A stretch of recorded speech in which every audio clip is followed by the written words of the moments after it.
Assalamualaikum warahmatullahi wabarakatuh. Masih edisi belajar dari rumah, mata pelajaran IPA kelas 9 dengan judul listrik statis dalam kehidupan sehari-hari.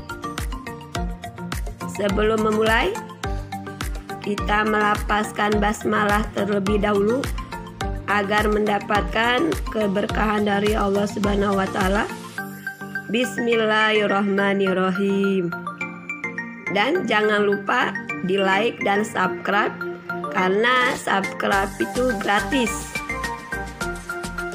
KD kita menjelaskan konsep listrik statis dan gejalanya dalam kehidupan sehari-hari. Konsep listrik statis ini ada beberapa macam ya. Namun yang pertama ini kita akan bahas muatan listrik.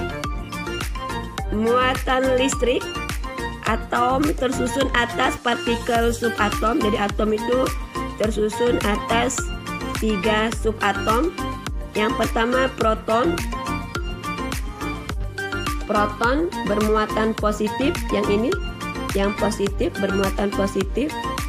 Kemudian neutron tidak bermuatan, netral. Kemudian elektron bermuatan negatif. Jadi yang mengelilingi inti atom itu adalah bermuatan negatif atau elektron. Elektron adalah partikel penyusun atom yang bermuatan negatif yang mengelilingi inti atom. Jadi elektron yang mengelilingi inti atom yang bermuatan negatif. Benda yang kelebihan elektron disebut benda bermuatan negatif. Jadi ini negatif-negatif, lebih banyak negatifnya daripada positifnya. Ini yang dikatakan bermuatan negatif. Kemudian benda yang kekurangan elektron disebut benda bermuatan positif. Jadi elektronnya lebih sedikit daripada protonnya. Ini yang dikatakan bermuatan positif. Jika benda bermuatan positif didekatkan dengan bermuatan negatif, maka yang akan terjadi itu adalah tarik-menarik. Kemudian jika benda bermuatan positif didekatkan dengan benda yang bermuatan positif, maka akan terjadi tolak-menolak. Kemudian sebaliknya, jika benda bermuatan negatif didekatkan dengan bermuatan negatif, maka akan terjadi tolak-menolak. Interaksi dua muatan disebut gejala listrik statis. Cara untuk mengubah benda menjadi bermuatan adalah dengan cara menggosokkan benda. Jadi dengan cara menggosokkan benda agar dia bermuatan ya. Contohnya, sisir atau penggaris plastik yang digosokkan pada rambut kering akan bermuatan negatif.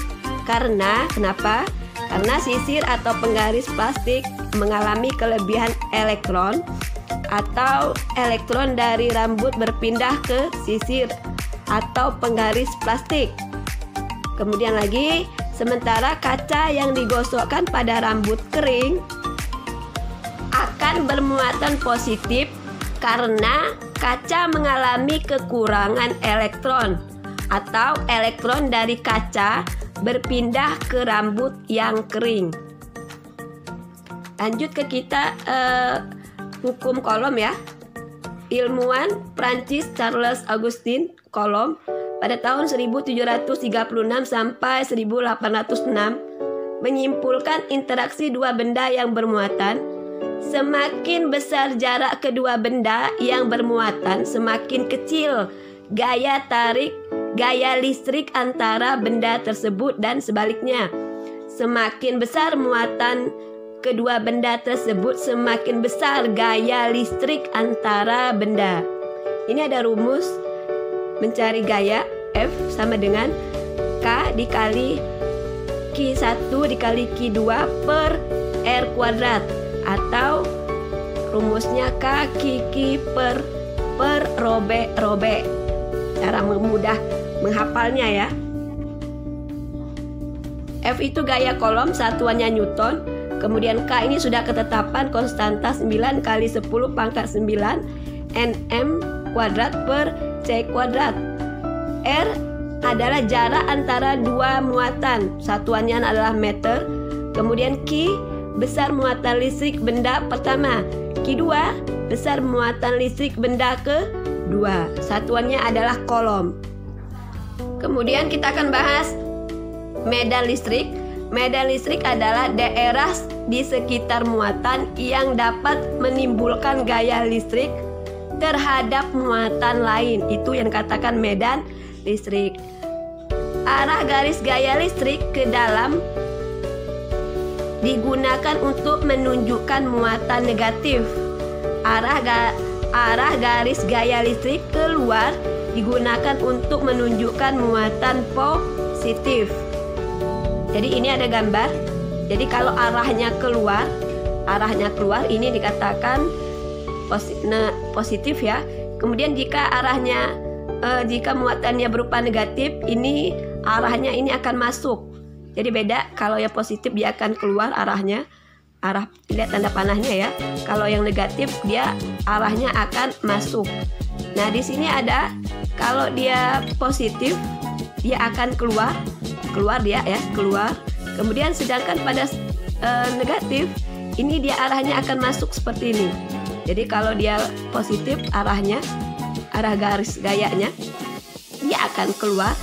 Kemudian kalau yang negatif akan masuk, sehingga terjadilah polanya seperti ini. Dia keluar, sedangkan kalau negatif masuk. Jadi ini yang dikatakan arah garis gaya. Jadi tolong dipahami. Kemudian rumusnya E sama dengan K dikali Q per R kuadrat. E itu medan listrik, N per kolom satuannya, kemudian F itu adalah gaya kolom, satuannya Newton. Q itu adalah besar muatan listrik, satuannya kolom juga. K konstanta yang sudah ditetapkan, walaupun jika tidak di soal itu tidak ditemukan adanya nilai K, tapi dia sudah menjadi ketetapan, harus diingat ya. 9 dikali 10 pangkat 9 Nm kuadrat per C kuadrat. Kemudian yang keempat, beda potensial dan energi listrik. Rumusnya beda potensial, delta V sama dengan W per Q, di mana delta V beda potensial listrik, satuannya adalah volt. W itu adalah energi listrik, satuannya joule. Q adalah muatan listrik, satuannya kolom. Jadi ini untuk mencari beda potensial ya. Kemudian contoh dalam kehidupan yaitu petir. Jadi petir ya adalah cahaya yang muncul akibat perpindahan muatan negatif atau elektron antara awan dan awan atau antara awan dan bumi. Jadi perpindahannya karena dia ada perpindahan elektronnya ya. Petir dapat terjadi karena adanya beda potensial yang sangat besar antara dua awan yang berbeda atau antara awan dengan bumi. Akibatnya akan terjadi lompatan muatan listrik atau perpindahan elektron secara besaran dari awan ke awan atau dari awan ke bumi. Jadi dalam kehidupan keseharian kita ya, biasanya kalau ada petir itu sudah ke beda potensialnya, dia muatan listriknya lompat-lompat ya, sehingga timbullah petir. Hari ini Bu rasa cukup. Minggu depan kita akan bahas contoh soal-soalnya.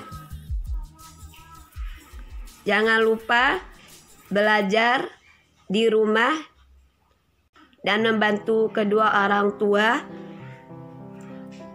Jangan lupa juga sholat, mengaji, dan sayangi kedua orang tuamu. Tetap semangat dalam belajar, walaupun belajar dari rumah. Sama-sama kita melapaskan hamdalah, alhamdulillahirrabbilalamin. Wassalamualaikum warahmatullahi wabarakatuh.